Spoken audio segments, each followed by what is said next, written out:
551 of This Week in League. I'm Nate. And I'm Jay. And I'm Glenn. How you going, Glennie? How you going, fuckers? Yeah. Why'd you single me out? Because you need that, like, sometimes in life, you're a father with multiple kids. Sometimes you know when one of the kids just needs a bigger hug. Am I right? Because I'm the system host, Glennie. I'm level. Exactly. Every week's the same. You can unplug me and plug another one straight in. He's a TISM host. He doesn't need he just runs. He doesn't need any of the social niceties. J-bot. Yeah. I'll tell ya, there's a story about Jays and bots I'm fucking happy about today. Wow, what? So for anyone, yes, of course. Yeah. Anyone that doesn't know, there's a part of the world that likes sneakers and running shoes and basketball shoes and that sort of shit. And over the last little while, like anything that, you know, has any sort of subculture attached to it, cunts that are just about making money have got involved in it. Yep. And when these limited edition sneakers are released, people have written internet scripts and bots that can go in and try and purchase multiple pairs thousands of times. Nate can probably explain the mechanics of it far better than I can. But then they go and resell these shoes for literally 10 times the price that they paid for them. So there's a guy named Jay Balvin, the designer, who had a pair of shoes released today, a pair of Air Jordans, and he released them on his website. It was the only place you could buy them, and he had a password to get into his website, which was fine, but then he also gave a discount code on the website, because when you went to purchase the shoes, the listed price was $25,000. But if you used his discount code, it brought them down to the usual like price $250 of or $200 or whatever it was. Yeah. And so all of these people who were using bots to try and purchase these shoes, the ones that had enough limit on their credit card, have just purchased a $25,000 US dollar pair of sneakers. Yeah. So I love it when a bunch of rotten, scammy cunts gets theirs. Cunts that ruin shit for everyone else. Roosters. Oh, look. Yeah, don't get started. They will sue you. Uncle Nick gonna sue somebody. Let me tell you, they've been quite special in the fucking media this week. Haven't they? What? I mean, you know, when players, you know, regardless of what players may or may not have been doing, I mean, what you don't do is you don't come out and say, we will sue you for implying that we did something. What you do is you say, look, you know, we've had our attention brought to something that was on the socials. We're investigating the matter and have no further comment. That's it. But now when you come out and go like, well, fucking, we're going to sue you. We're going to sue everybody. We're going to sue every motherfucker that ever said anything about anything. Like, that's way to keep it in a news cycle. Then just when it starts to go out of the news cycle today, exactly. Now they start arcing up. When the NRL wanted to test the 4 players in question for illicit substances, I mean, because that's, you know, how far are we from the date in question? Nothing would show up anyway, would it? It depends on the test, right? One of our This Week in Popo has to confirm. Wasn't it only like the other day? Yeah, but is that an urban legend that it's 2 days and out of your system? I don't think it's 2 days now. You tell us, Jay. Yeah, I mean, well, I've never been tested. You started shaving your head. Oh yeah, well that's right, because you started shaving your head out of nowhere. Hey, I'll give you a hair sample if you want one. Yeah, I mean, like, yours doesn't work because at the same time you got a fucking beard, so it's not like you're trying to completely run from hair. But turn up with a Viliami kick-out style beard, fucking blonde. Oh god. So Magic Round weekend, fellas. Glennie, I believe Yes. you were in the precinct on Sunday. I was. Would you like to share your impressions of the Sunday session? Or shall I do mine first on Friday? Yeah, how about you do yours first? Okay. Well, Friday I was in town for probably from about midday on the Friday, and I was saying this I was talking to Jay on the phone early today, and it's like obviously the capacity of Lang Park is the capacity of Lang Park, and the tickets sold are the tickets sold, and that's pretty much like it's a constant through Magic Round. It's always pretty much sold out, right? So you can always expect. I don't like the way that they're like going. Oh, the crowd for this game is 45,264, and the crowd for this game is 50,000. No, I can't. The crowd for Friday is the crowd for Friday. Crowd for Saturday is the crowd for Saturday. Stop trying to fuck around and play piss ponies with numbers. Anyway, with the games being sold out, though, my impression was it was fucking way bigger and way more people than any previous year. Easily. Like, it felt like walking out of the Friday night, the second Friday night game, and there's been times when we've gone down there, we've gone to Magic Round, and the streets blocked off and everything before you go into the second game. But then when you come out of the second game, the streets kind of open again, or there's some traffic, there's some water barriers here and there. But like but Caxton Street is pretty much open again to traffic, and it's all kind of simmered down a little bit. This time on Friday night, it was fucking no way. Like, you walked out and it was absolute sardine, wall-to-wall people from the stadium all the way up to Caxton Street, all the way up to the corner and like a Hotel LA, which is kind of our base. It was so full there that they actually had the bouncers had the little clickers out, and they weren't letting people in until people come out. Fuck. So that was they actually blocked entrance. So like people come out to say hello to us because we were outside. We're like, oh fuck it, if we can't get in, then we're just going to fucking shoot through. And some people come out to say hello to us, and then obviously they were they couldn't get back in at that point. So it was pretty fucking crazy. So yeah, it felt like at least in the precinct, it's either the people who were there were twice as pissed or twice as motivated to get pissed, or there was just like a significant uptick in the number of people who weren't necessarily going to the stadium and were sort of going in there to vibe and watch on the TV in the pub or whatever. Yep. What was your experience? Was that your experience on Sunday? Yeah, definitely. I got in there about lunchtime, and the Hotel LA was, well, even just the walk from the station, walking past the stadium, like it was. There's just a lot of people, like just meandering around the stadium, in that precinct, and the where they got the food stalls and the games and activities and stuff set up.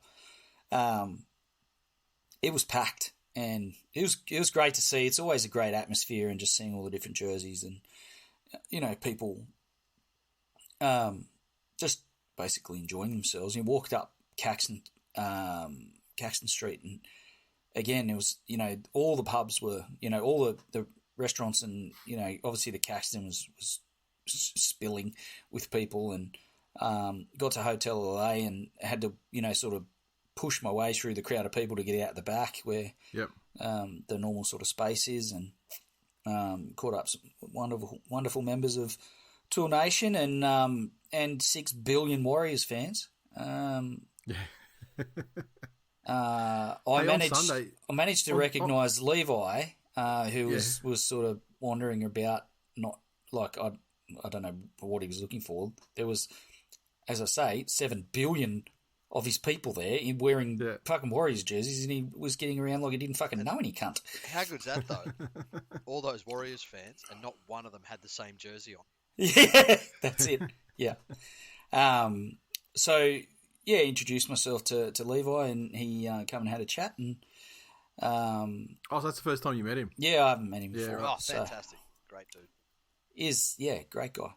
I don't know why he has such a high opinion of you, Jay, but he does, and I'm not going to hold it against him. It's because Jay didn't fuck him in the ass when they were the first day that we met him, when we were watching a Penrith versus Warriors game on the TV, and the Warriors were leading like 24-6 at halftime or something, and then slowly the Panthers came back bit by bit and actually got him at the end, and that's when he learned real quick who was holding whose pocket.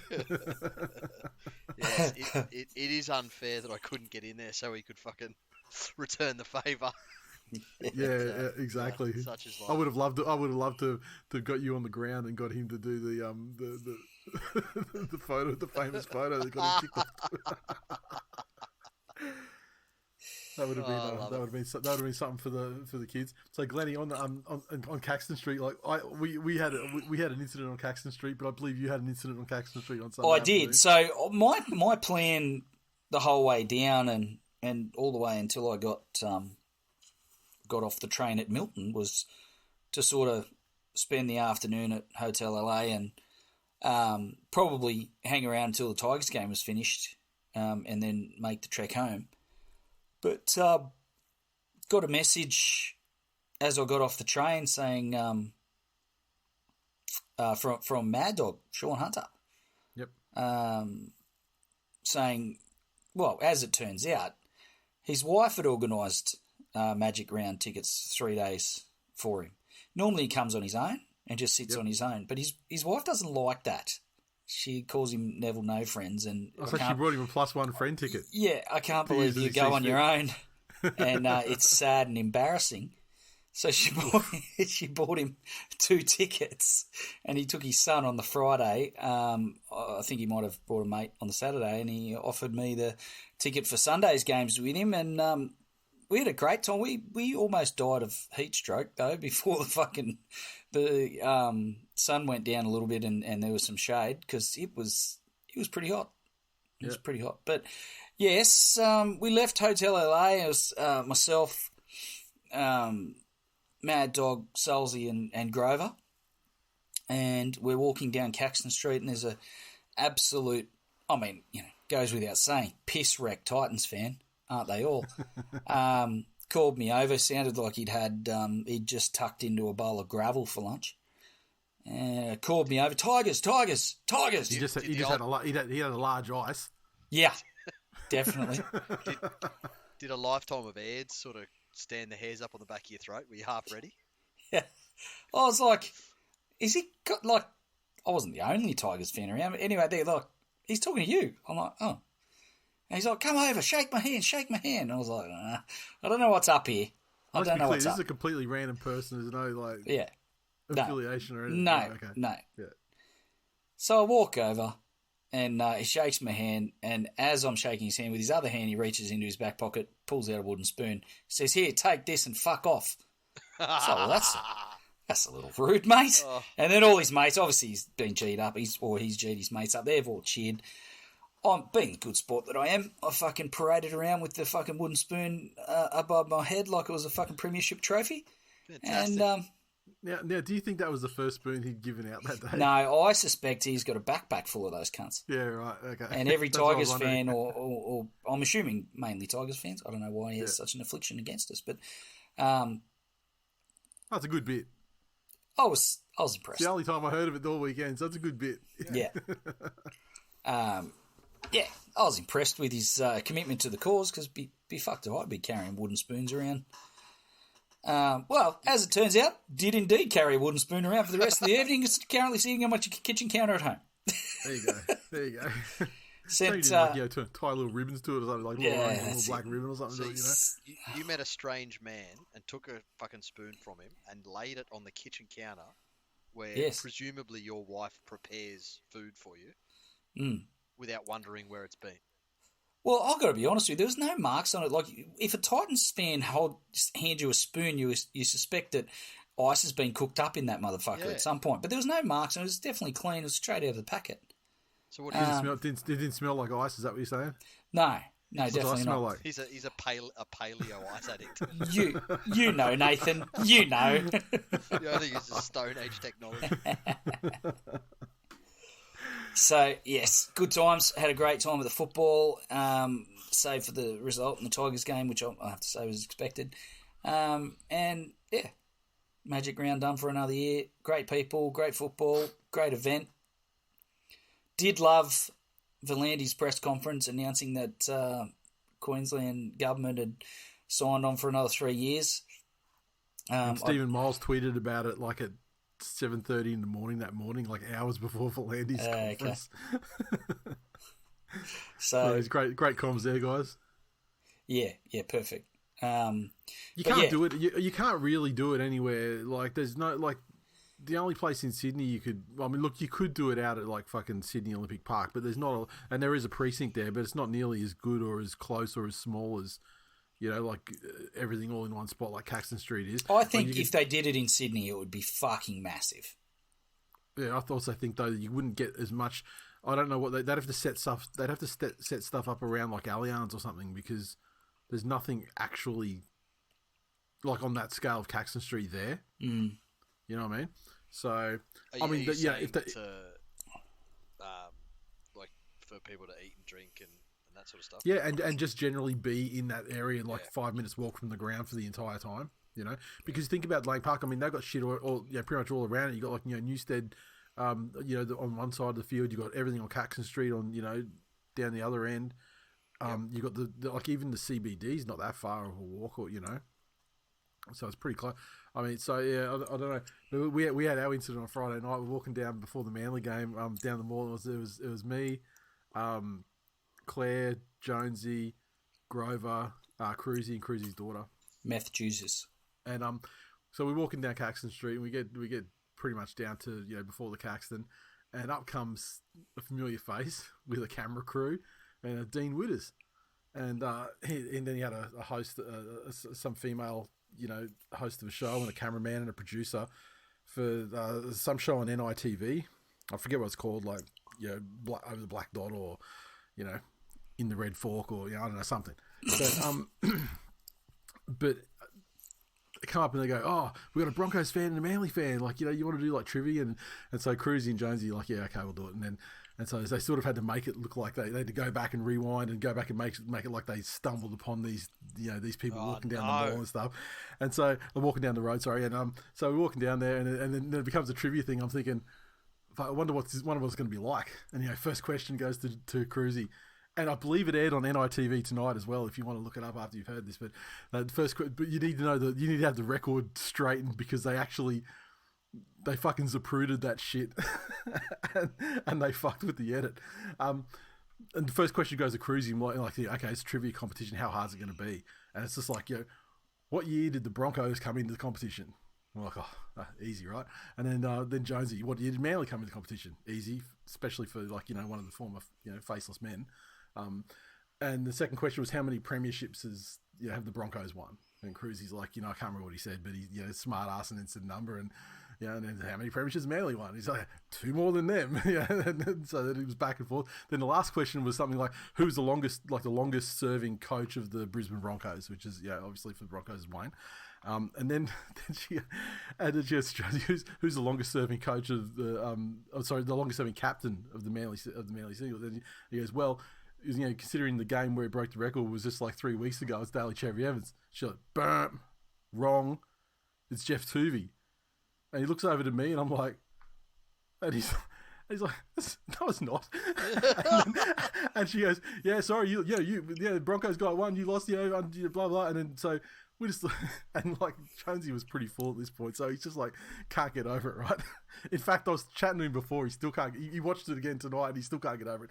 So we walk 20 meters down the street, and we're like, he's like, it's definitely fucking not Jeff Tuvey, right? Am I retarded? It's not Jeff Tuvey. I said, man, it's not. That's why all the song and dance was definitely Daly. And so I look up on my phone anyway, just to be sure. Yeah, of course it's Daly. And he's like, that's it. Turns around, starts walking back up. Was there a prize? And she no, just pride. And she's coming back, and she's like, oh, we got it. Sorry, we were wrong. It's not Jeff Tuvey. And she goes, we'll redo that and redo it. And I'm reading that like the straight blurb about how Daly took over Jamie Lyon's record, because Tuvey wasn't even second on the thing.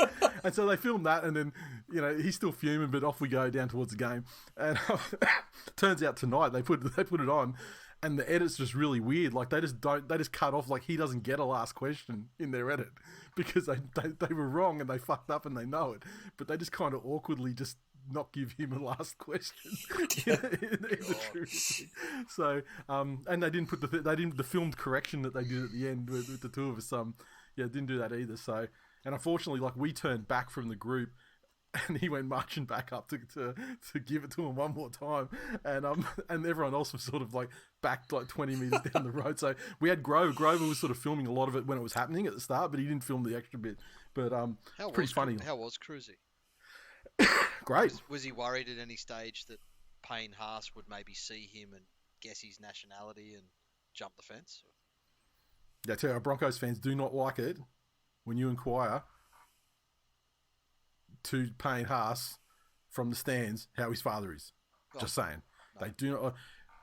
It's very sounds like a friendly question to me, but that's it. Apparently not. That's you are the absolute worst. Not even you get pissed off when we ask you that question when we catch up. Exactly. And he didn't even go out fucking on the. He didn't. And he's not hanging out in fucking Indonesia or wherever. Like, he's in the Philippines, isn't he? He's like, I was hanging around. I thought it was Indonesia, wasn't it? Hanging around in Indonesia with fucking Mr. Payne Haas. You're the worst. You're the worst. That news kind of came like on the socials just when we'd sat down for that game. So, yeah, quite exciting, very exciting. But yeah, and then great. I mean, it's like, again, Magic Round, great. It seems to be getting bigger and bigger, and I guess with the extension being locked in for Queensland, I would expect it to, perhaps remain at that level, unless Coles and Woolies fucking take all our money in the meantime. But yeah, I'm sure the fucking pubs and everything. Hey, on Sunday, Glennie, what was there a team that claimed LA? Well, I thought it was a Warrior. I thought it was the Dolphins' home base, right? That was Saturday, wasn't it? The Dolphins played Sunday. Oh, okay.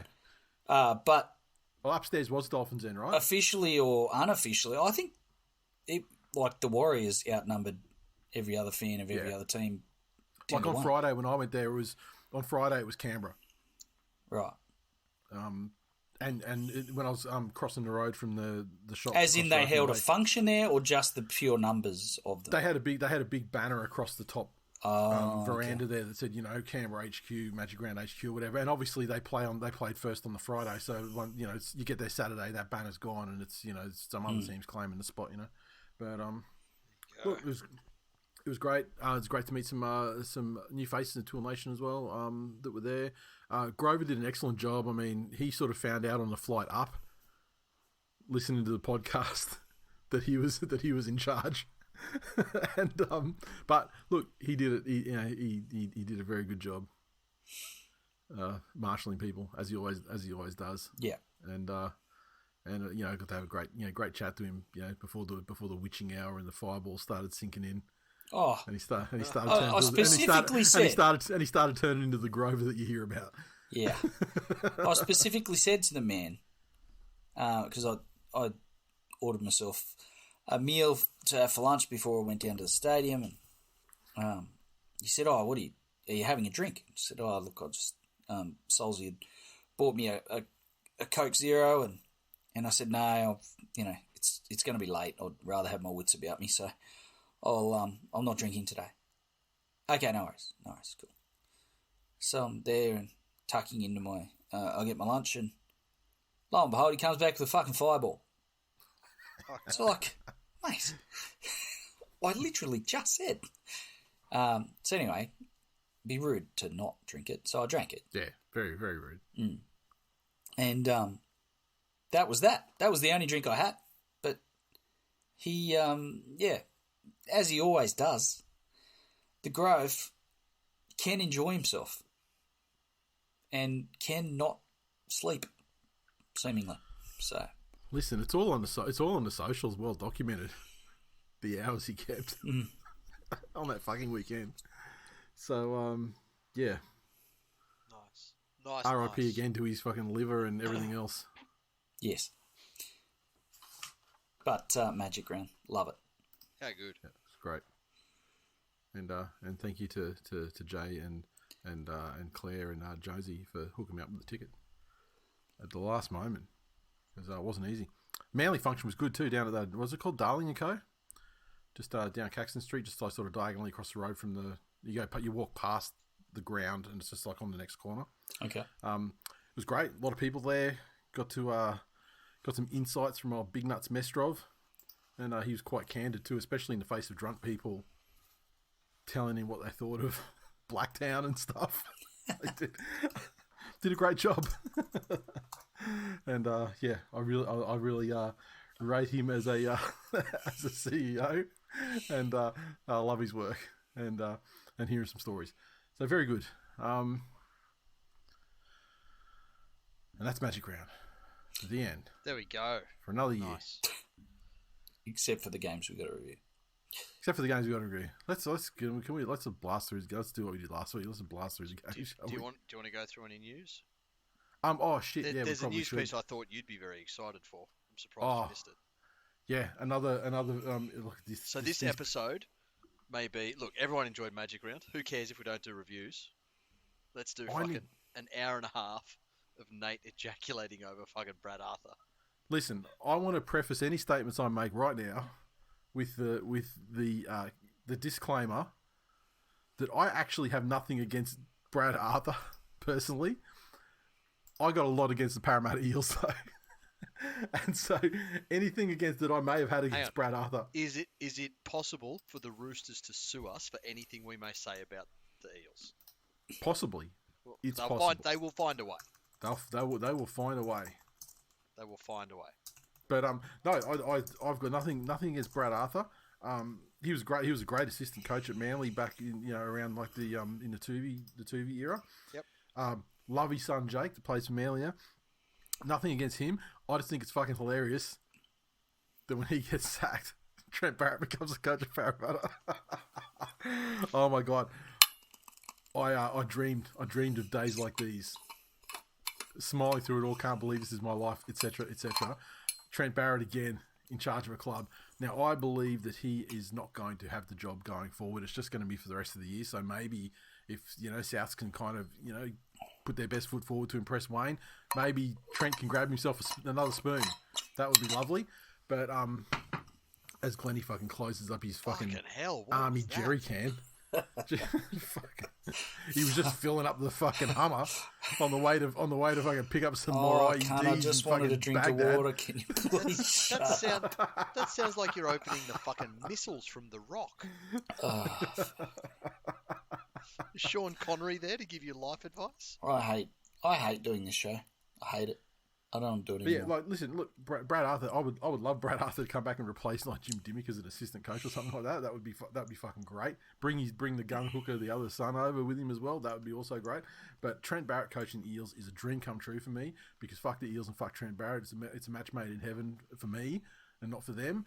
But my favourite part of the entire Brad Arthur being sacked thing was then on 360 they were going through the timeline of it, and apparently the people in charge weren't happy when they copped that drubbing up in Darwin at the hands of the Dolphins. Yep. And then following the drubbing they received the next week versus Manly, the decision was made. Yep. So that one there goes back into the fucking pantheon. I wish I could find the little song, but it's another coach killer. Confirmed Coach kill. killers, fucking killing the cunts. Put that on the fuselage of the fucking Eagle. And it's great to get back into the coach killing game. There we go. But yeah, R.I.P. Brad Arthur. Thank you for your service.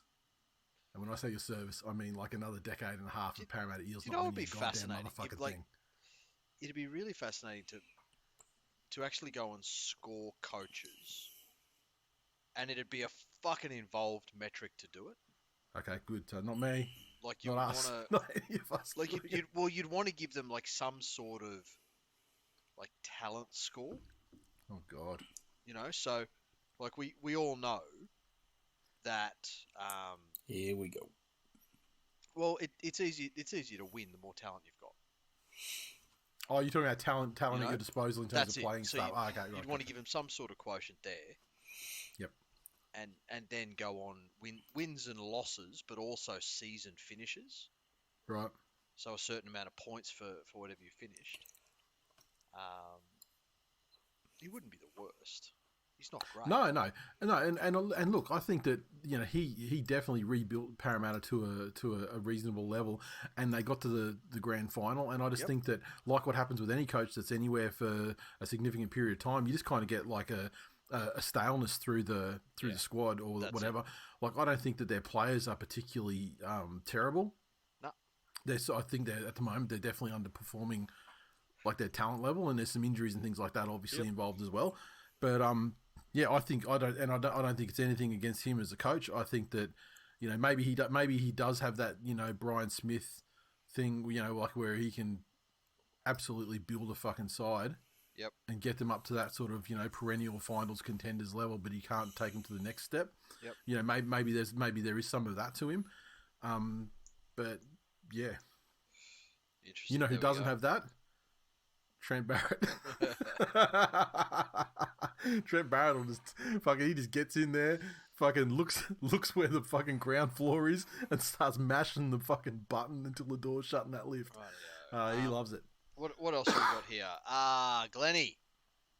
Isaiah Papali'i will reportedly leave the West Tigers at the end of the season. There's some fucking other players are going to leave the West Tigers too, I heard today. I don't know. I haven't been told not to say anything about it, so I'm going to just assume it's free for publication. Go for it. The Papali'i thing, did he request the release, or they just said you're free to... No, they've said he's free to negotiate. So right? he's been granted permission to end his contract early. So they've essentially said, if you can find a home, we will let you go early. Right. Okay, cool. Because I also heard a couple of players have been told that they're free to fucking go. One of them is Glenn's mate, Bud Sullivan. Another one Yes. another one is Naden, and another one is Charlie Staines. Oof. So Charlie Staines is a bit rough.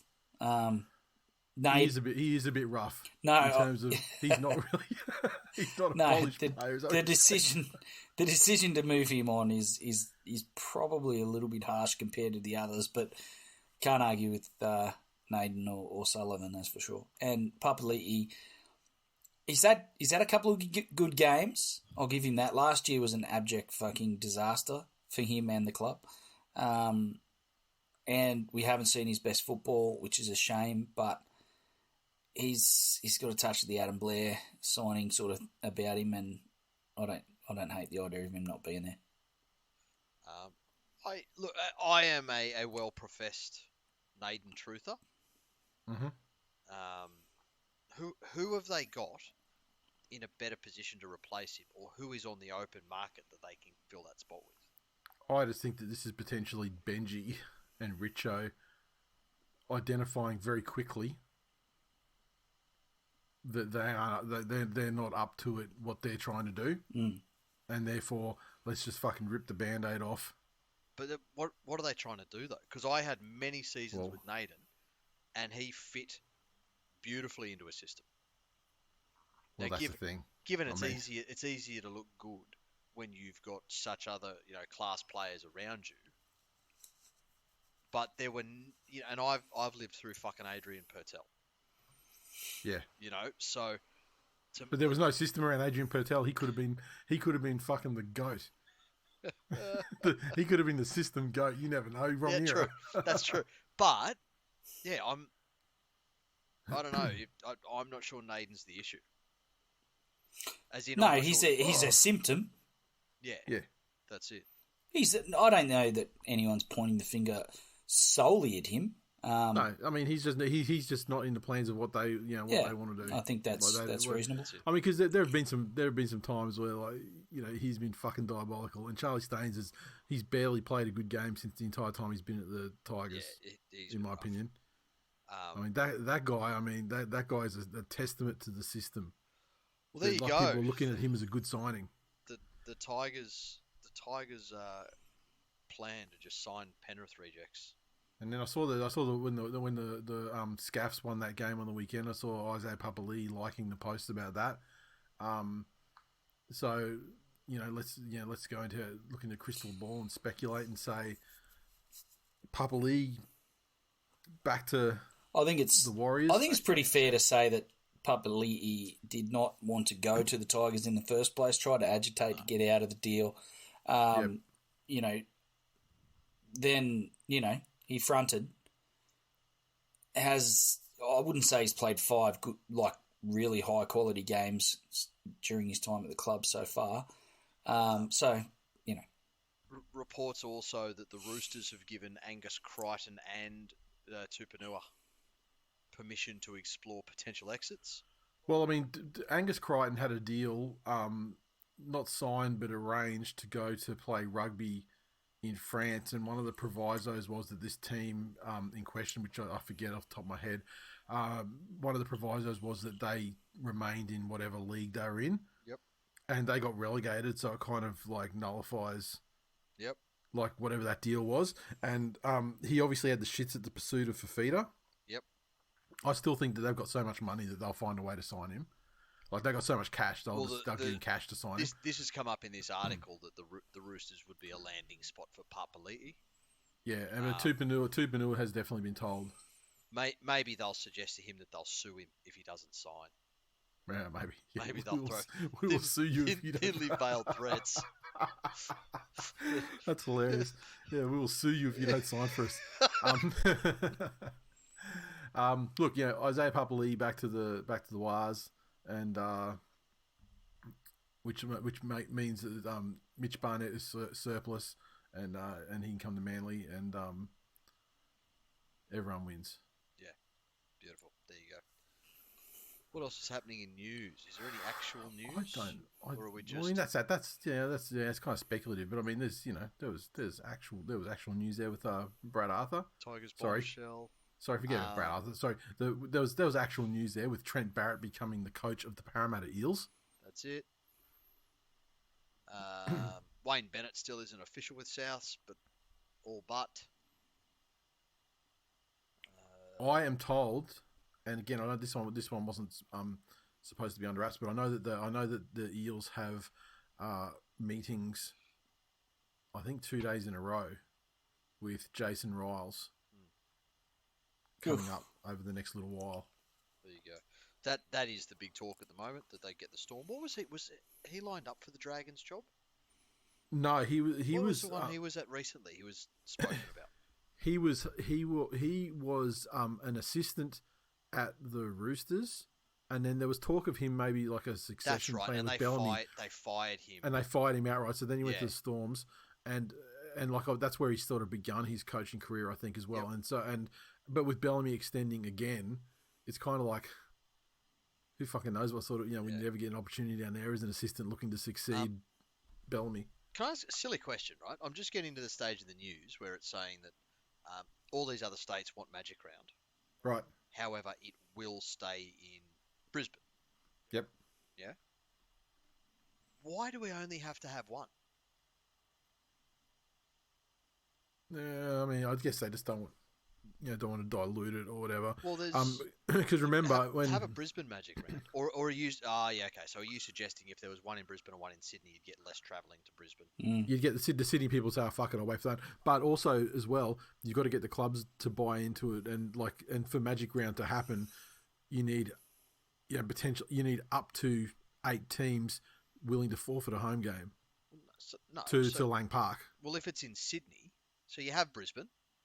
And then you have Sydney, and you say, so Broncos, Cowboys, Titans, Warriors, Melbourne, you're all having away games that week, so there's 5. And fucking Parramatta and St. George, St. George probably won't be there because, they're shit. Parramatta and Tigers, you're having away games at fucking Sydney, so don't bitch. Okay, games. Let me get my notes up for the games on Magic Round. Let's get through these quickly because we spent 40 minutes talking about shit. Fuck yeah. Well, not shit, but Grover. Yeah. Great man. The great man. Okay, so the Magic Round. And also close results. Imagine if we got a box for Magic Round next year. That'd be amazing. We'll fucking auction off the seats. Yep. That'll be the goat. We'll fucking do that. And then we can post a fucking picture describing the absolute fucking worst of humanity sitting in the one box. Yeah, and then they'll sue us. With- And then East will sue us.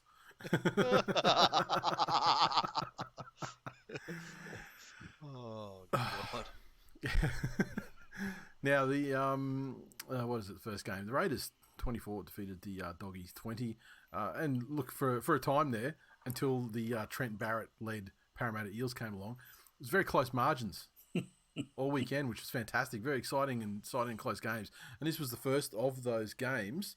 Any comments? I think it was pretty obvious that, the Dogs are still learning how to win, even with, the so-called winners in their side, high-level rep players, premiership winners.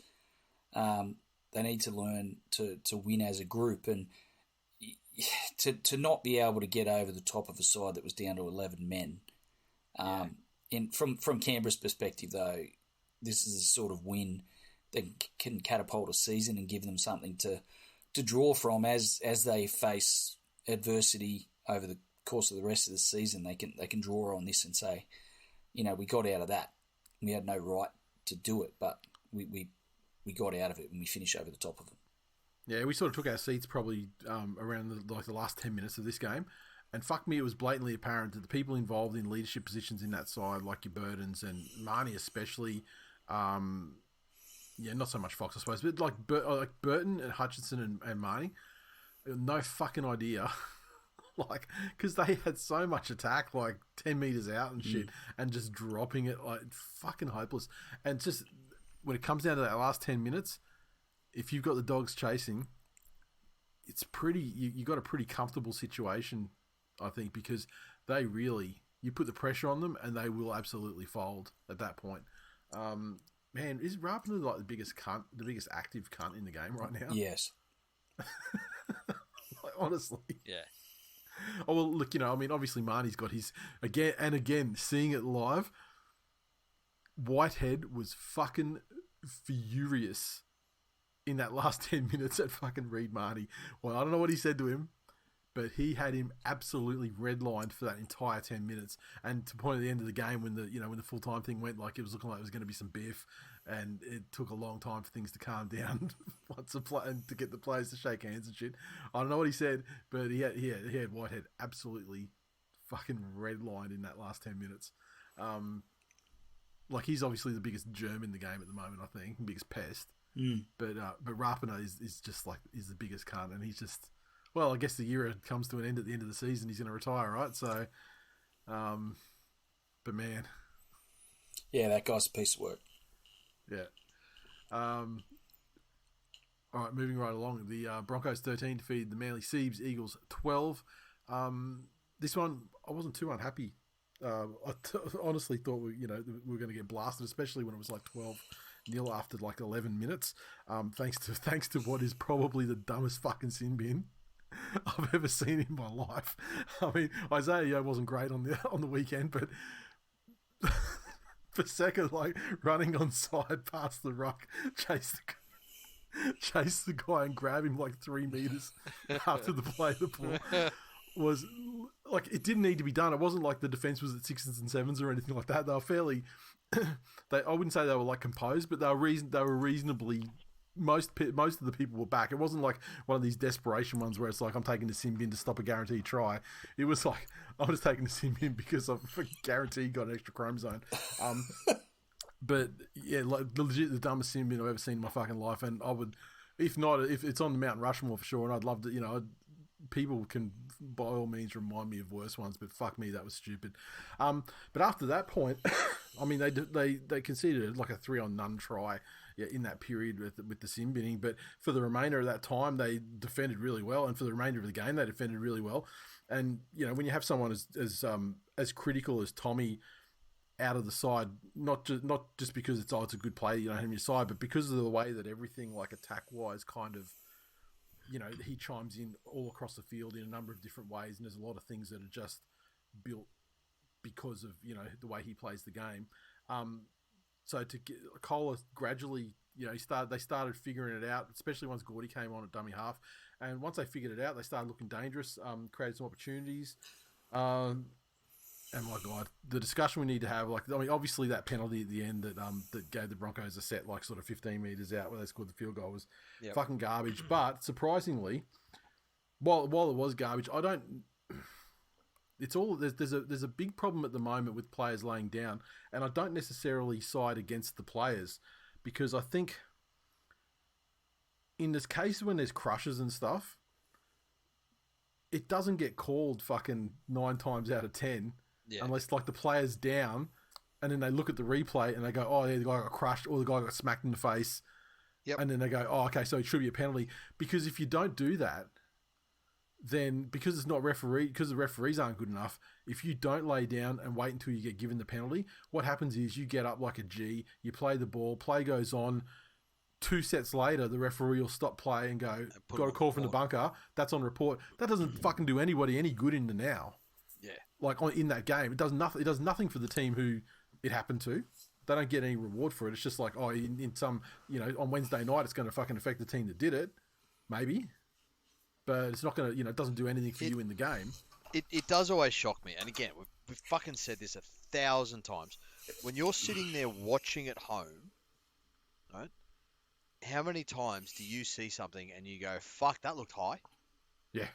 And then the TV will show a replay of it, and you can very clearly see, oh no, the arm wrapped around and it hit the chest and it, fair play. Or, yeah, fuck me, he's got him on the fucking chin there. Yep. How is that conversation not able to be had in the bunker? They're watching the game in 10 seconds, really. In real time. Yeah. Oh, fuck, that looked high. Yep. I have every fucking angle available to me, or I have 3 people in the bunker, and each one of them's responsible for one angle. Mm. Fuck me, that looked high. Everyone reviews, clear. No, we're good. Yeah. Look, It's not fucking hard. Yeah, but the flip side of the players, having to do that means you get these situations like fucking Dean Marin or whoever it was, absolute fucking cat. Nothing goes anywhere near his head, and he gets up holding his eye like he'd been fucking hit with an ice pick in the eye, and writhing around like a fucking like he'd been absolutely shot in the head. And then the replays, of course, showed him. It was literally one of those tackles where the guy gets the collar and pulls down like over and around the shoulder, sort of thing. No contact to the head at all, and it was bullshit. So look, I don't know what the answer was. I mean, we know it was bullshit. But like I said, 9 times out of 10, a player is not going to get a legitimate penalty if they don't lay down. So, I mean, the answer is like, referees get good, but I mean that's a very simplistic way to look at it. So I don't know, but I mean, look, I mean the defense I wanted to see was there. Especially considering the shuffle around and everything like that in terms of the personnel and that. Tommy TWiL, I'm loving him lately. I've loved him ever since he's been on the wing this season. He absolutely fucking dominated fucking Stags. Like, in defense and attack. Like, the amount of times he was getting away from him. Yeah. And creating half chances for himself. He's good. I was sorry to see him go. But, fresh start and come back from bad injury I didn't think and stuff. He was like that good at the Tigers, and I was kind of like, but like a depth signing, fine. But he's actually like, it's got to the point where, he's cemented himself a position in the side. Maybe you guys should sign Naden and Staines. Yeah. Look, unlikely. That's a hatchet job. Yeah, unlikely. But I mean, he definitely, brings in the conversation. Like I saw, like Garrick was weirdly, so he was on the other side of the field in the second half. So I don't know, but I mean, he was on the wing a lot in the second half as well. So I mean, look, the conversation can be had. Turbo comes back in a couple of weeks and keep Kohler at fullback and stick Tom in the centres and give him the sort of New South Wales Origin commission. If you want to roam around, go for it. However, because you look at the GPS data on fullbacks and how many miles they put under their legs. Yep. More than any other player in a game. Yeah. Plus, like you've got the other, like Tommy loves to mangle himself on, in creative ways, coming across in cover of defence to the sideline as well, which is not really something that's the domain of a centre either. There we go. So yeah, look, I think it's a move in the right direction. So, yep. And it was a good game. What do we say? Kevin on the socials. Do you want socials, or are we just fucking through? Oh fuck, we forgot about socials in the first one. Let's just go through. It's not that we forgot. It was just Dogs fans and Raiders fans. Oh, okay. So I think we're all better off. I think they were all at Magic Ground anyway, and they couldn't get their phones connected. He said, that was a great battle, if a little ugly at times. Could have gone either way. Manly were the better team overall. Broncos' defence really held out. Yeah, that's not untrue. Devon Head went fucking ham on this one. He's left about 1,000 comments. Must have been drinking night at the fucking Trotter's house. It's a cry for attention, I think. Absolute Povo club areas taking a home game to your opponent's home ground. Interesting flex from a Dragons fan. Thank fuck that was the last time too though. Matthew says, it really annoys me to say this as a proud New South Welshman, but there's something really meaningful about watching Cobbo's development. I say it again. The game would be very different if we didn't have State of Origin, and I'm not uncertain that it would be better. Yeah, let's see what happens this year. Maybe New South Wales will win and we'll love it again. No, man, I'm not saying I don't love State of Origin. No. But it's the fact that people can look at a player who is, again, becoming a superstar and be like, oh, well, I fucking hate him because of the state. Anyway. Well, if you don't, Uncle Nick will sue you. He will. Toto, Manly have no patience. They just play hero. They play hero play after hero play. They had a chance to win it, but no real structure to take it. Give Siebes another 5 years to work it out. Yes. Ugh. There you go. Next game. Thanks for the idiotic comments. Next game doesn't get comments, just out of payback for this game. There's another one. Where are we? The Knights 28 defeat the Titans 24 on first game Saturday afternoon. Pretty spirited performance from the Titans. Fucking retarded performance from the Titans too at the same should time. never have lost from 24-10 up. Just they had it, and then they didn't. Fucking Newcastle. Learn to tackle cunts. Honestly, they're frustrating. Some of it is. Some of it was embarrassing. You probably saw a little bit of the Jackson Hastings that people say goes on behind the scenes. Bit of Jackson Hastings from the Gladstone Strip Club. Jackson Hastings, is that what you're saying? That's it.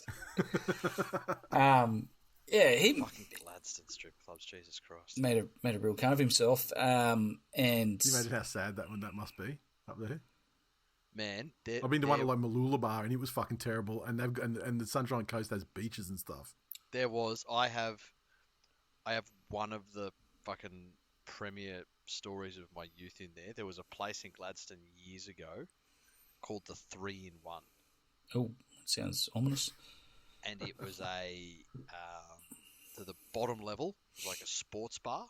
Right. The second level was a nightclub.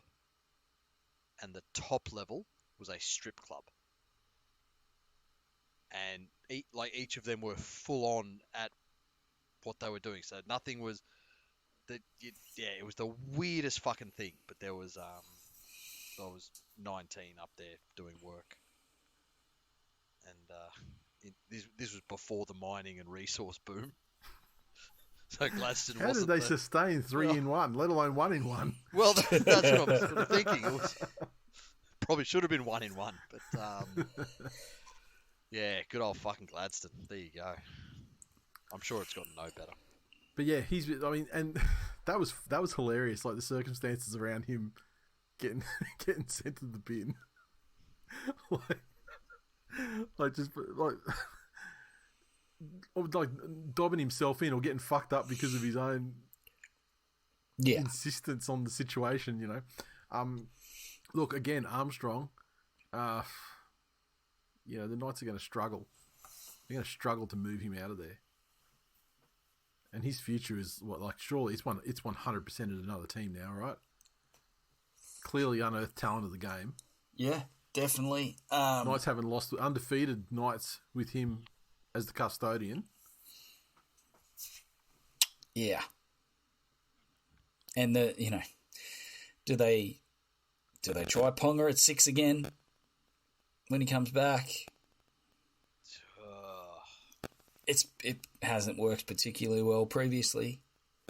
How does he go with Hastings? But yeah, they've got all their eggs in the Kalen Ponga basket, and I can't see Armstrong usurping that, which, as you say, will mean he'll have to shift to another club probably the Titans because they need another fullback. Yeah, Newcastle, what's that, 4 in a row? Yeah. They're slowly racking up, slowly but surely racking up wins, and Well, it go and look, they're we under the all radar, understand. that's for sure. Like we all They're understand. definitely not under the radar circumstances. because they're gonna put Ponga back in and start losing again. Yeah, Don't worry about it. whilst Ponga's Just out, whilst Ponga's out though, Yeah. people aren't really, dare I say, giving him any credit, or noticing. They're playing the Gold Coast Titans, except it was a rare chase version of the Gold Coast Titans that had 2 hookers in their halves. And they also had a guy binned as well. Like, let's just fucking pump the brakes there, Glennie. That's it. Oh, And You're going to start calling them wee soon. a controversial This decision guy. at the end to Yeah. fucking Yes. to seal it. So Yeah. yeah, it's 4 in a row for the Knights, and they got 8 points out of it. Yep. But yeah, as well as Ponga coming back in, they've lost Best now. Mm. Yeah. And I'm not giving them credit per se, but like, let's say, I'm giving them afterpay. Just like, rather than like everything straight up, I'm giving them that version of credit. Just like a quarter of it. And then come back to me in 2 weeks and I'll give them another quarter. Jesus, there we go. Fucking hell. You may do comments, but if they're bad, we're not doing any more today, so you better be good. Look, I'm enjoying this new fucking name. This is my new favourite person.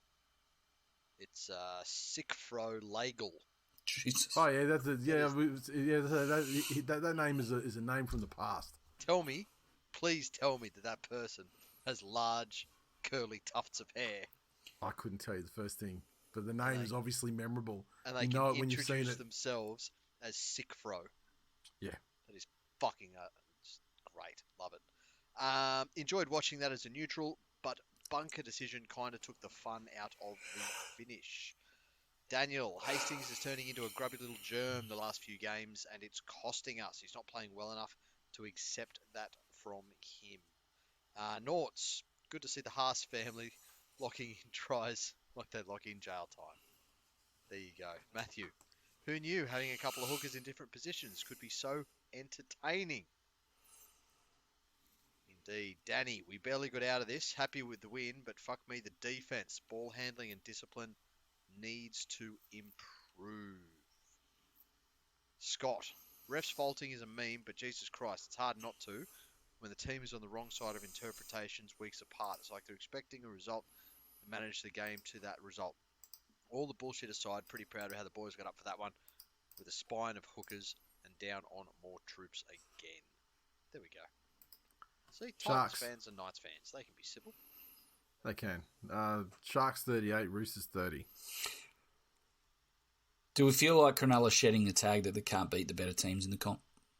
Well, they still haven't beaten a team above them on the ladder. Sorry? They still haven't beaten a team above them on the ladder.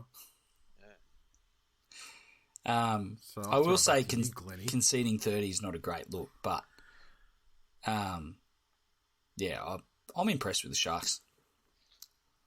They got some impressive components to their side. Yeah, they for do. Sure. They do. And look, it's no secret. Their season lives and dies on the fortunes of Nico Hines. And yeah, it looks like the outside backs are going great. They are, but they go great on the back of his direction. He had one of those involvement games where it seemed that he was just in everything and made the right choices all the time. And even those plays where it sort of seemed to go on without him, you go back and you look and he was a key piece in those as well. He had a very, very good game. He was very impressive. 12 Dalian points. This was actually one of the games where, it was one of the games where he actually earned the Dalian points that he was no doubt given. Yeah, 100%. And I'm certain that he walked away with 6. Can we say nice things about the Sharks, or will Uncle Nick sue us? No, you're going to get sued because they played the Roosters, see? Fuck. Okay, fucked sorry. up The now. Roosters actually did win this game. Counter to damaging social media reports to the contrary. Right. There we go. Comments. I can't fucking get over what an absolute shit cunt of an organisation they are. We will fucking sue people. Like, Did the comments do the damage? Really? I don't know. But did you see who the one person who got terrified by that shit was? Who? Fucking Mole. Oh, Because God. he one of our buddies tweeted like a freeze frame of Brandon Smith from the video, and saying like, a guy that knows at the club, that, like, paraphrasing, but knows that the Roosters are going to be absolutely furious at the fact that he's exercised his $950,000 a year extension. Didn't say anything about anything, like, whatever, but Moley's like quote tweeted that and then started adding context about, potential drug taking and stuff. So then the suing thing comes out, right? That statement, and he's gone back and deleted everything he said about it. And not only that, he retweeted like a video that the Roosters account posted sort of 6 months ago, saying like, "Oh, how great is this?" Like, it was almost like he was trying to suck them off after deleting them. Jesus Christ. That guy, and that's on the back of last week when he was fucking posting screenshots of text message exchanges he's had with players like Angus Crichton and stuff, because people said that Angus Crichton would never text him, so he's like, "Oh yeah, here's fucking texts." Oh my God. He's so fucking cooked. That's one Uncle Nick should sue him. He should. Just for being fucking sad. Oh, is there a court of fucking sad cunts that we would? Oh, you fucking poor fuck. Like, really? Yeah. Jesus Like... fucking Christ. All right, Yes. you got any comments on that game, or am I going to move ahead? No. Let's go. All right, cool. The Cowboys 28 defeated the Rabbitohs 22 in the final game on Saturday evening. And I feel like at this point, South they're just in a rut. these teams that could change jerseys every week too, though. Because I mean, the Cowboys, they got the win because they were playing South. Yeah, it was a much needed win. Not convincing anyone that they're anywhere near their best or looking like they're going to get back there. But there was some grit and determination to get a win, which won't hurt them.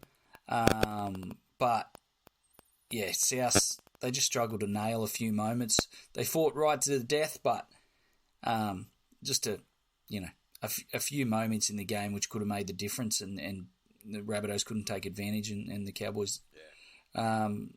Cowboys did. I'm impressed with Nanai. I feel like he's a bit of a shining light for what the Cowboys are doing so far this year.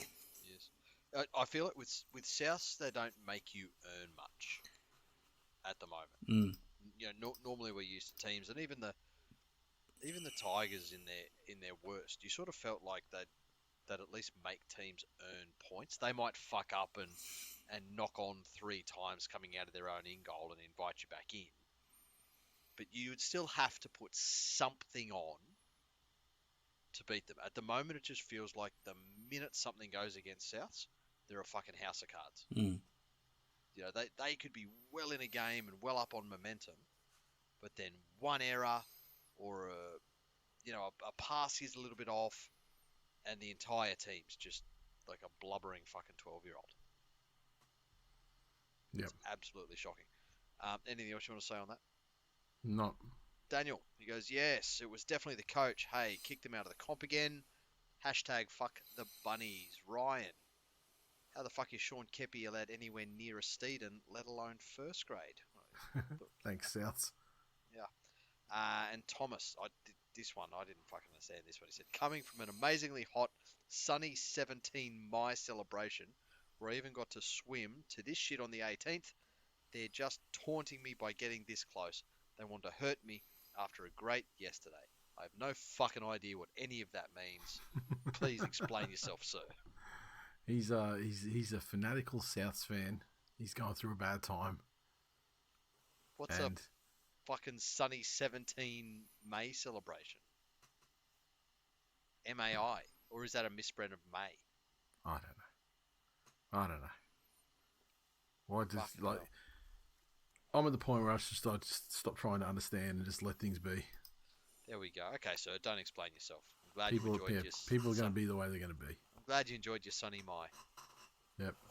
You try and figure out what any more, dig too deep, you're going to get sued. Next game. All right, the Warriors 22 defeat the Panthers 20 in the upset of the round.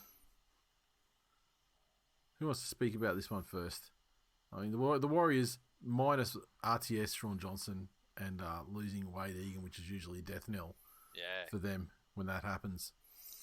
Yeah, I thought that the Panthers had, probably more uncharacteristic errors in a game than I've seen in a hell of a long time. And I think as the game wore on, I thought you could see those errors and the Warriors were up and about, and it gave the Warriors some belief they could get it done. And then, they upped their effort and their intensity and managed to put points on, and I think it sort of swelled from there. As you say, with some of the players they had out, it's a pretty incredible performance from the Scaffs. And when you take into account the way they have been playing in the last couple of months, to get over Penrith in any circumstance is impressive. But their form, no one saw this coming with the way they form. And shout out, as I said at the start of the show, shout out to the support that the Warriors had that second half and the tail end of that game. The way the crowd got into it and supported them and got them over the line was impressive. And it is interesting. I just want to call that out as well. I saw a bunch of Panthers fans on socials, like fucking salty as after the game, like essentially making fun of the Warriors fans, like, oh, for celebrating the victory hard. You'd think they'd won a grand final by their fans. Firstly, what the fuck do you expect when your club has dominated the league for the last almost half a decade, three-peated, and are the target now for everyone? It's going to be extra special to knock them off. It's extra special in Magic Round because of the occasion. And fuck that toxic bullshit around, oh, the only thing that matters is grand finals. If fucking cunts can't celebrate these little wins during the season.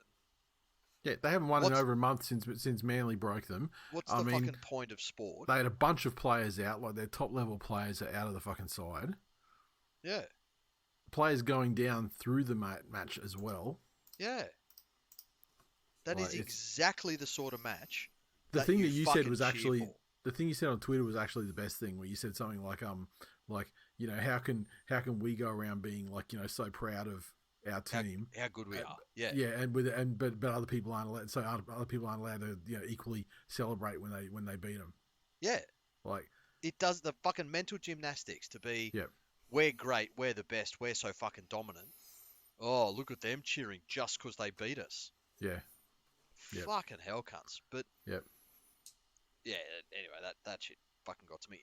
Penrith looked tired, and it's no fucking. Is Gus going to come back and sack all of them? Maybe. Who knows? Who fucking knows? Well, maybe we need to send him to fucking Thailand to run a kickboxing gym for a couple of years. And Gus will bring him back. Again, the 3 in a row, and having lost. One of the guys in one of the Panthers DMs did this. Like, if you put together all of the players that Penrith have lost since their dynasty began, that team would probably be a top 4 side. That team would have Charlie Staines in it, though, and so there'd be a lot of tries scored on that particular version. No, I think there were better options. Like Mansour and yeah. I'm not sure he was even in it. But you look at that side, you can make a top 4 quality squad. Given, obviously it hasn't worked so well at the Bulldogs and the Tigers, taking all the Panthers rejects. But if they're all together... That's the problem, they've only taken half. If they're all together, need to be all together now. And there's a lot of shit going on. Oh, we didn't speak about that in the news either, but fucking Taylor May reportedly to be stood down indefinitely. Yeah. Over some pretty serious DV accusations and arrests. Yeah. There's certainly no question about the arrest happened. We've all seen, I'm sure anyone who's been on social media saw the paperwork. that was going around on like Sunday morning or whatever. Jeez. And Has he been linked to the Roosters? We just want to be careful. well, I mean, his brother's there, so Oh, okay. We just better be really clear which May we're talking about. yeah. We're not saying anything that he might have done anything untowards. It's only domestic violence, Roosters. Don't worry. I mean, it's shocking to someone who famous for saying "boot the slut" has booted the slut allegedly in real life. Yeah, fuck that cunt. Our stance on that shit's pretty clear.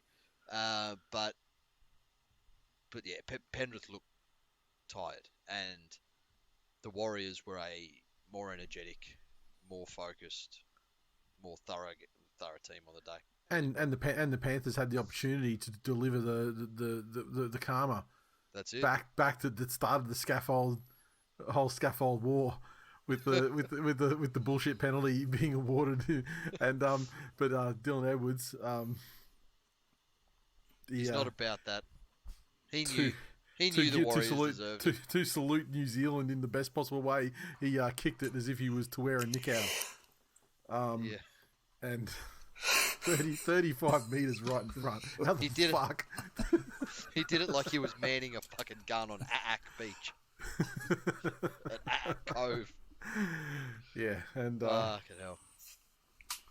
Yeah, you got any scaff comments to read? I'm sure they'd be celebrating like the fucking Ewoks at the end of Jedi. Stephen, that penalty kick option was a cop-out. They were a better percentage to get the try with the momentum they had. Yeah. Cruzy, if Taylor May was playing, he would have got it. He's really good at kicking stuff. Keeping you up, Glennie. Sorry? Keeping you up. Oh, mate, I'm fading hard. And I'll give the last word to my old mate Levi. No SJ, no RTS, no Tohu, no stepdad, no worries. If only Panthers were as good at kicking bullshit gimme penalties as they are at booting ratbags. SMDFTBJ, you coward. Love you. You deserved it. Well done. The Storms, 48, defeated the Eels 16 in a game that was very close at half time. 18-10, and it was definitely a game, and Para sensed when Melbourne had turned up the intensity, and in turn they quit.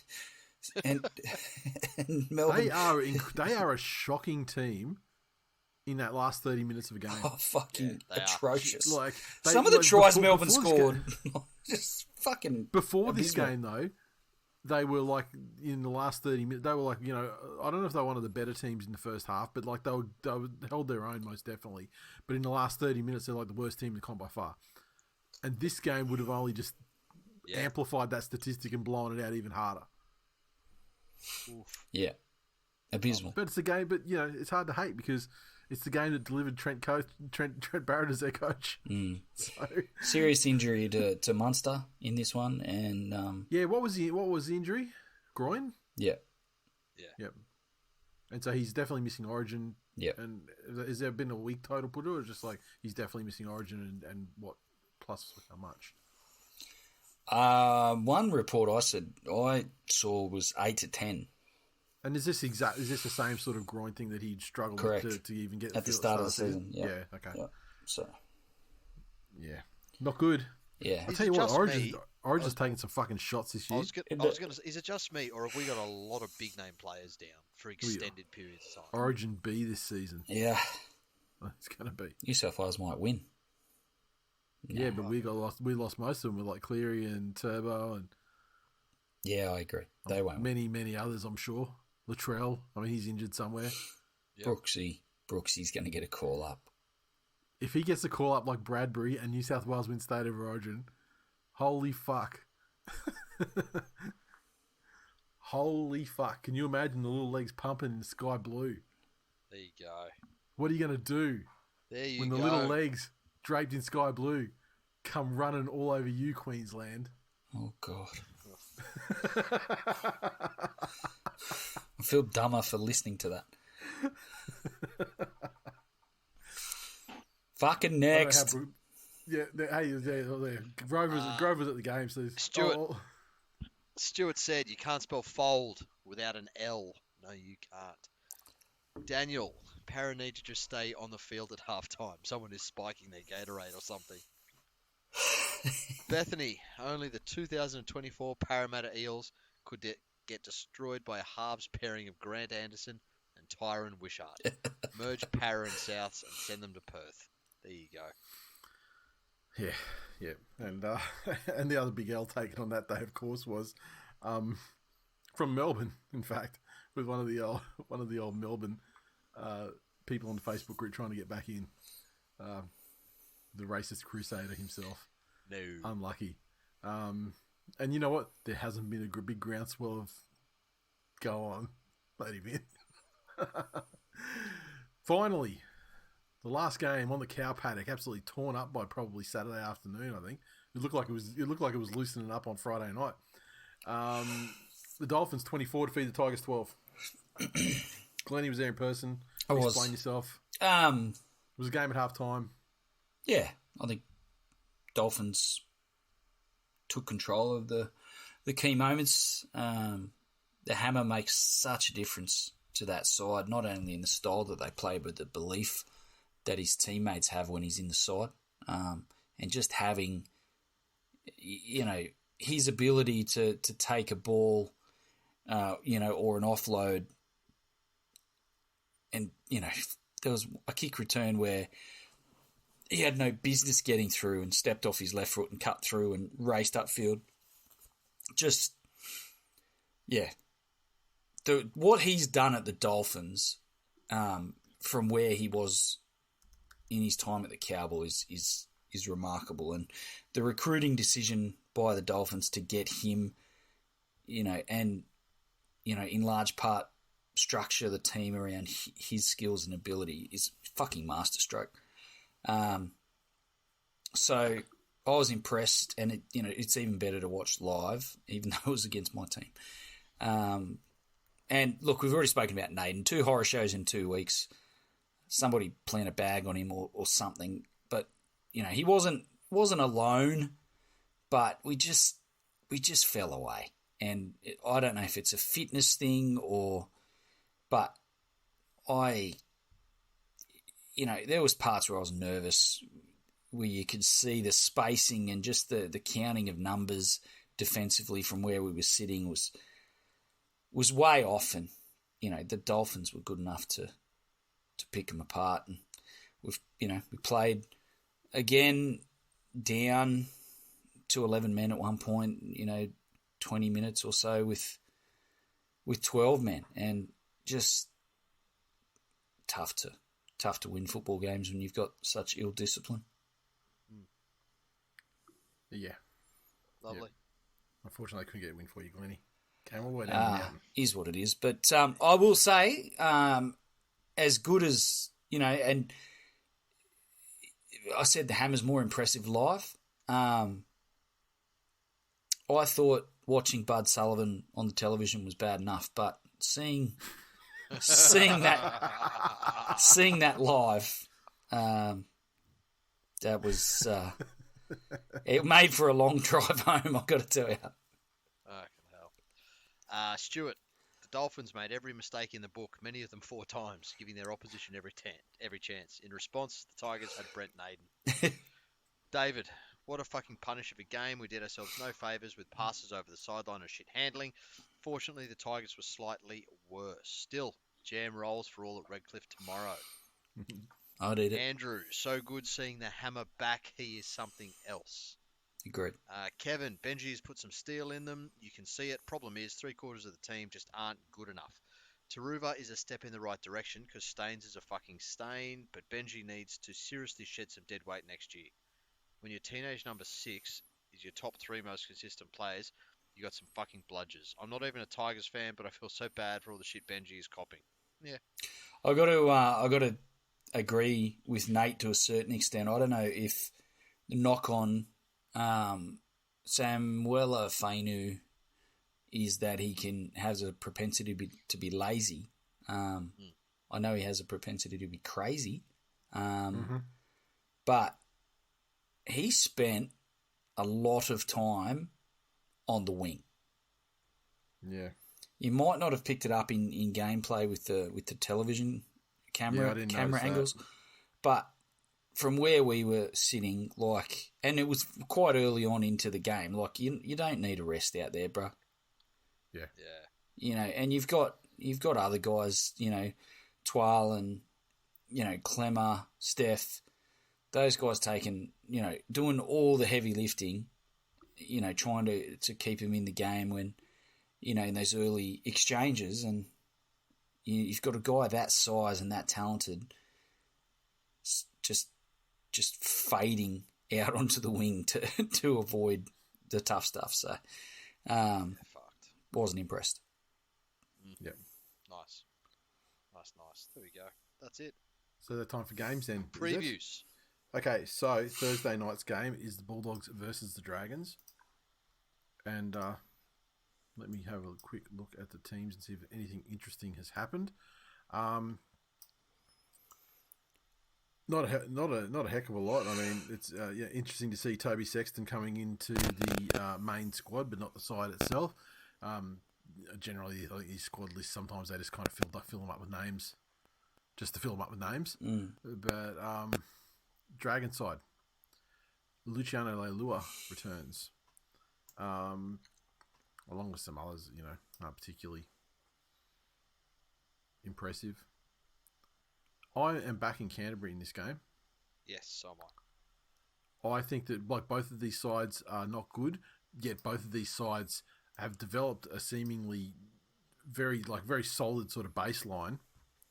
Not in the way of not the same way that the Dolphins have, which actually enables them to hang in games and win them, but it enables them to kind of hang in games, and every now and then they have one of those games where they actually look great and win. I guess the Doggies are probably more due for that at the moment.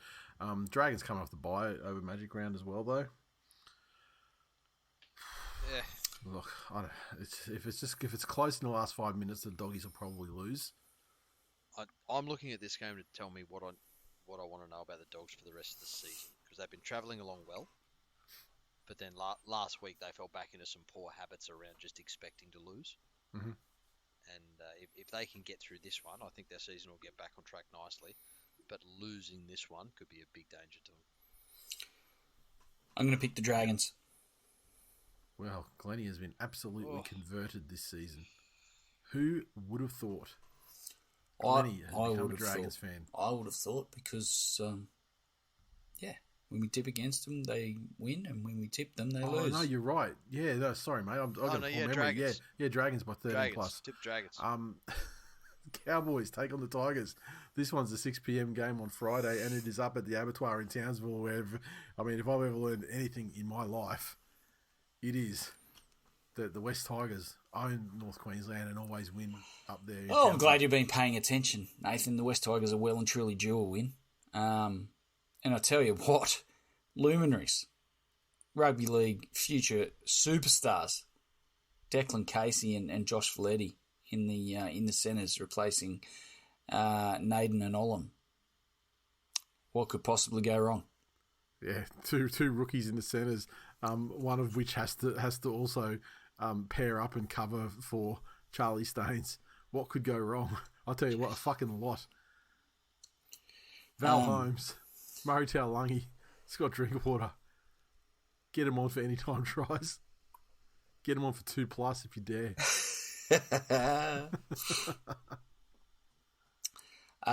Look, it's a tough ask, but if I know the Tigers, they'll lose. Yeah, but I mean, they always win though, right? We always beat the Cowboys. Last year was a bit of an anomaly. We gave up a couple of tries in the return leg after absolutely obliterating the Cowboys at home. But look, if they've got any fucking go about them, Benji will play the video of that match where we were done 74 or whatever the fuck it was, and tell them to go out there and get the job done. And I fully expect someone like Bud Sullivan to be inspired. to basically do his best to replicate that scoreline that we received at the hands of the Cowboys last year. There you go. Okay, so you're saying the Cowboys have a chance of touching 70 again? No, I'm saying This is a new Glennie. This is a new Glennie. Like the lack of confidence. It's just the fact that you've got to be a realist, and Cowboys are going shit, and I think the Tigers will win. All right. Okay. Nothing you said made sense, but it was compelling. Mate, I'm at that point. Do you remember when I used to talk whilst being asleep, and then you'd like hack on me for the shit that I said? I'm at that point now. There we go. Is Okay. that where Hyperbole came from? Correct. Manly Melbourne. Mighty Manly Seas will take on the Melbourne Storm, Brookvale Oval, Friday night. This one, it's going to be spicy. It's another one of these build-up Battle of Brookie games. Fucking Battle of Brookie. No one cares. It was two washed-up fucking has-beens handbags at 1 o'clock. I've received word that there's some Manly side is not going to be the same as the side that you see listed there. There is a player there that is 100% injured and will not play unless by absolute fucking miracle happens tomorrow and is blessed by the hand of Cliff Lyons himself, which heals him of all his injuries. And in his place will be a player you see on the extended bench, maybe not one that you expect, but let me tell you, there's some older heads in the team that are ready to get fucking spicy and throw down if things go a certain way, and I'm fucking pumped for this game. Manly going to win this one 13+. Jerome Hughes has been named. I don't think the Storm will risk him, and yeah, we shall see what happens. But I expect a continuation of the uptick in form from last week. Things slightly more together this week, and yeah, it's going to be on Manly 13+. And yeah, Munster. Munster I'm excited to see the team. Yeah, I'm excited to see the team that takes the field because exciting times when exciting things happen around a club. The Raiders take on the Roosters. Saturday afternoon in Canberra. Josh Papali'i is out for the Canberra Raiders. Which is obviously not a death knell, but I mean it's a huge blow for them. They continue without. I just had a fucking mental blank. Jamal Fogarty, and the Rooster side, Connor Watson is out, despite looking like by far their best hooking option in the club. Yeah, when they're paying $950,000 to another person. Otherwise. Raiders coming off a pretty gutsy performance Against the Dogs. Roosters, yeah. Roosters travelling along quite nicely, but look, I think the Raiders at home. The Roosters have got points in them. They have plenty of points in them. I don't think the Raiders have Cronulla levels of scoring. Yeah. And I don't think they got that Cronulla level of, there was a time in that game when the Roosters were well in control, but you just saw there was a period there kind of, maybe from like the 60th to the 70th minutes or whatever, where you could just tell like the Sharks had actually worn them down. Yep. And the Roosters they weren't firing any shots in return. Yeah. And that was ultimately the moment when the time when the game was won, and they just couldn't get it back after that point. Look, I think they'll have much better opportunity to do that against the Raiders though. Yep. And a shout out to Danny Levi and his wife. Oh boy. Memories are flooding back literally. Glennie, do you have a tip on that game at all before I move on? Sir? It depends. I'm going to tip the Raiders. Depends undergarments. You're tipping the Raiders, did you say? I am. You are a fucking crack rocks. I will sue you. You're like a wet pair of pants, Glennie. Your brain has absolutely pissed itself at Suncorp Stadium. Oh, wow. Oh, how good. The Cronulla Southern Sharks take on the Penrith Panthers at Reclaim Australia Stadium. The Panthers side, they are without Luke Garner, which I actually think is a blow because, I mean, again, he became a system player at Penrith, which is far better than the player he was in the former system. That's correct. Right. Dane Laurie to the bench, boys. 14. It's happening again. The game is going to be lost in the 50th minute. There we go. What else we got here? Sonny Luke makes his return to the bench again. Not the game bench though. He's only in 19 there. Lindsay Smith moves to the bench. Leota goes to the front row. Tyrone Peachy to the reserves. The Peach. And, Sorensen comes from the bench to the second row. The Shark side, they're good. They just got some reserves come in, but otherwise they're settled lineup. And for that reason, and many others, the Sharks, once again, with their soft draw, are going to beat a team that's below them on the table in the Panthers. Yep. Missing a bunch of great players. Wow. The Rabbits, look at that, just fucking go. He just goes through, just absolutely no resistance. No resistance at all. Fire up. The Rabbits take on the Eels. The Trent Barrett coached Eels. At Accor Stadium, Sydney Olympic Park. The Rabbits, they move Jack White into 5'8". Isaac Thompson goes to the reserves. Cody Walker goes to halfback. Jesus. Congratulations, goes to lock. South. Congratulations, South. Your slump is over. Wouldn't that be hilarious if that was it though? Like if White and Walker in the halves ignited them. It's Para. Cheekham's a starting centre. I'm not sure against Para. And like, let's be clear, it's a Parramatta side without Mitch Moses. It's a Parramatta side without Clint Gutherson, and a bunch of other players. Ryan Madison does return for them though, as does Morgan Harper to the extended bench. So what do we got here? Afahangawa goes to the bench. Cartwright goes to the bench. Junior Paulo goes to front row. Look, I mean, this is a fucking tough one, but I mean, I dare say that Trent is going to start off his Parramatta career in glorious fashion and defeat the South Sydney Rabbitohs. I'm going to tip South. Fuck Yeah, right. I'm tipping the Rabbits to get one. What are the betting people saying? I'm just curious how the regime change at the Eels has. Oh, what I'm looking at here on PointsBet is 190 apiece. Not a struck match between these two shit sides There you go. with shit caretaker coaches at that. It's really the battle of the, what do you call it? It's like the battle of the resistible force versus the movable object. Because if something goes wrong with the Rabbits, they fall into a hole. The Eels though, very strong in the first half, and they fall away in the last 30 minutes of the game. So will the Rabbits still have been coaxed into their shell by that stage to capitalise on it or not? Will Parramatta fall in a hole? Does Trent turn it all around for the last 30 minutes? Or does he actually just ruin their first 40? These answers and more will be revealed 7:35 p.m. Saturday, May 25th, 2024. Be there. Fucking Broncos Jesus.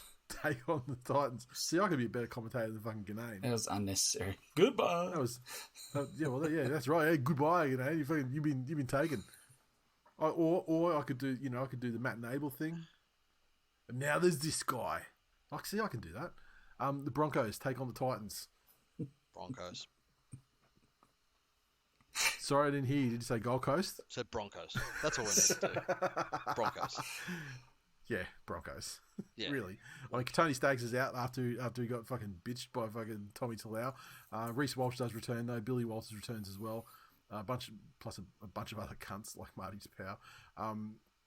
With the return of Reece Walsh, Selwyn Cobbo will go back to centre. Look, the Titans. Let's see who have they got coming back in here. Well, Aaron Shoop is out because he's gone to Manly. He's well out. He's moved. He's out and he's not coming back. Yeah, he's moved 1,200 kilometres away. That's how far out of the squad he is right now. Kieran Foran's on the extended bench. I don't know. I haven't seen anything about his injury. About whether is he like a chance or is he likely, or I'm not sure. Are they going to roll again with this too? Talking to me like I'm a fucking Titans fan. As named, they are rolling with the 3 hooker 17 at the moment with 2 hookers in the half and Desius the hooking in the 9. So that's Desius shit right there. Broncos by heaps. The Warriors take on the Dolphins over in New Zealand. Wade Egan is out. The honeymoon is over. Dolphins. Yep. What? What do you mean, what? Fucking crazy. Warriors got fucking flogged by the Dragons. They got fucking beat by the Titans in Auckland. You think a team that's actually got a strong baseline like the Dolphins, with the return of the Hammer, do you honestly think... The scaffold has been rebuilt. It's been strengthened and reinforced, and it's had the locks put on the fucking caster wheels. It's not going anywhere now. Oh, you back on, are you? Warriors 13 plus. We'll see. Fins up. Jam rolls down. Dolphins to win. Down your guts. Now, do you guys have any closing statements to make? I have decided I need to get the yearly sort of merch thing together, and we spoke about it a long time ago. I've got some stuff that's already ready to go. I've just got to get it produced. But also we want to do like a run of like the hoodies and the TWiL shirts as well. So there might be some like a bit decent sized membership packs and with some options. Patrons as well. Obviously, you will benefit from these for not much money, or a number of the items will be complimentary depending on your tier. Fuck yeah. So good shit. Freebies for patrons. I fucking love it. So it's coming. Give me a new hoodie, bitch. Yep. And so with that in mind, if anyone has any particular requests, I was going to offer the black and the green hoodies. If anyone has anything else, for they want to request or whatever, by all means, let me know. And and I'll tell you, I've been thinking about trialing something to the patrons. I have been absolutely. It's been for a little while, but this year in particular, it's really taken over my life again. Is I'm fucking obsessed with fucking the sumo, and at the moment we're kind of like just past the halfway mark of the May tournament, one of the 5 big tournaments of the year. And I tell you, I'm thinking about doing some sumo podcast gear. And so, if the patrons are interested, by all means, let me know. And you're gonna give him nappies? No. And it's extremely ignorant statement, but that's okay. I'm happy to educate people on the sport. What fucking pretentious name do they give to the bits of rope they wear around their tiny little sumo balls? It's not rope, it's silk. My fucking God, you fucking gaijin ignoramus. I just love... It's called a mawashi, you dope. Fucking 14 years you've known this bloke. 14 years, Nathan. And this is the bit that gets you. Like, we've gone from fucking cuddle punch to fucking fat cunt nappy hugs. I'll tell you, really? it's wonderful to see fucking elite athletes that I recognise myself in as well. Hey, look, I watch George Niang highlights every day. I'm an NBA player. Fucking bang bang. Okay, so what we're doing? What are you doing? Like just sending bags of flour to random patrons? This is the worst / best way to end a show. If you want to know what what sumo wrestlers wear in their bouts, that I can answer. If you are under the mistaken assumption that they throw flour around, I can tell you all about that as well. Or fucking rice, whatever the fuck it is. Oh, Jesus fucking Christ! That's racist. What's another white substance that you could think of? Don't say the one. Uncle Nickel Sewers, shut the fuck up. Exactly, Uncle Nickel Sue. If you talk about that one, and it's not that either. But look, can I tell you, I would pay to see that. Yeah. I would pay to watch cocaine sumos. But yeah, there's just an incredible amount of history and lore and everything behind everything that's done in there. And speaking of history and lore, if you don't call this episode Cocaine Sumos, you're a fucking coward. No, I'm calling this episode, as people know because they've listened to it up to this point, this episode is called He Will Sue You. Which, funnily enough, because if I don't call it that, he will sue me. Funnily enough, those are the names of the 2 reigning sumo champs. He will sue you, and he will sue me. Oh, fuck. Can't I need to go to bed, but that's fucking hilarious. Very quickly, I did throw the mailbag up last week, and we didn't get time to it because we express episoded it. So a very, very quick couple of mailbag questions, Glennie. They're all directed at you. Fuck. Yeah. So wake up, I cunt. don't got Do it. you see nines ever becoming relevant? Nines as in...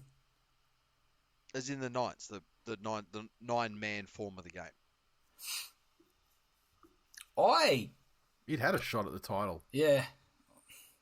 It was the Magic Round before Magic Round. Yeah, I like In it. terms of like an event encapsulated around a single area. And I liked it.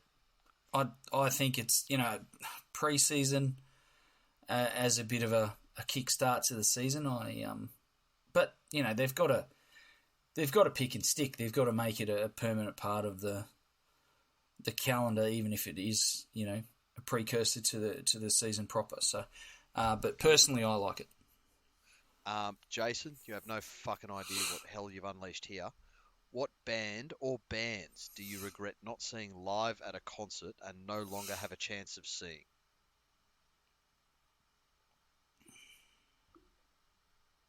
I Nirvana. saw a thing today. Yeah, I would agree. I also saw a thing today where the Counting Crows guy admitted that today, like not hasn't always been the case, but today, like he does wear a dreads wig. Fuck, are you fucking serious? Yeah, I'm serious. No, it was always hair extensions, always. No, now it's a wig. But he doesn't have it anymore. I'll have to find a thing, but yeah. Maybe so. It was always a wig then. Is that what you're saying? Oh, hair extensions, yeah. Oh my fucking god! The entire brand of that band Liam, is a lie.